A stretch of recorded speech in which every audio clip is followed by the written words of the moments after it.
Dans notre société moderne, le téléphone portable est devenu un objet indispensable. Il nous accompagne partout, à la maison, à l'école, dans la rue, même dans notre lit, il nous permet de rester en contact, de nous informer, de travailler et même de nous distraire. Pourtant, derrière tous ces avantages, il peut aussi devenir envahissant, voire dangereux. Je suis tout à fait d'accord avec l'idée que le téléphone est un bon serviteur mais un mauvais maître, car il peut améliorer notre vie, mais aussi la contrôler si nous n'en faisons pas un usage équilibré. Le téléphone portable rend de nombreux services. Il permet de communiquer instantanément avec ses proches, où que l'on soit.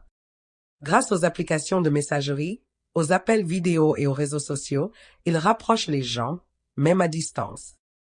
De plus, il est devenu un outil de travail précieux. Agenda, courriel, prise de notes, recherche rapide. Tout est à portée de main. C'est également une source d'information rapide.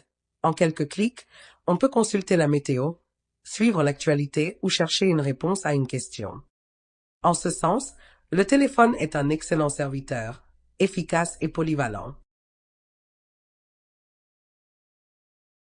Cependant, lorsque l'on devient dépendant du téléphone, il cesse d'être un outil pour devenir un obstacle. De nombreuses personnes passent plusieurs heures par jour sur leur écran, au point d'en oublier le monde réel. Les notifications constantes dérangent la concentration, empêchent de dormir et provoquent parfois du stress ou de l'anxiété. Pire encore, certains ne peuvent plus passer un repas, une sortie ou un moment de repos sans consulter leur téléphone. Dans ce cas, le téléphone devient un maître tyrannique qui contrôle nos gestes, notre attention et même nos émotions. Le téléphone peut aussi nuire aux relations humaines. On voit souvent des groupes de personnes réunies, mais chacun les yeux rivés sur son écran.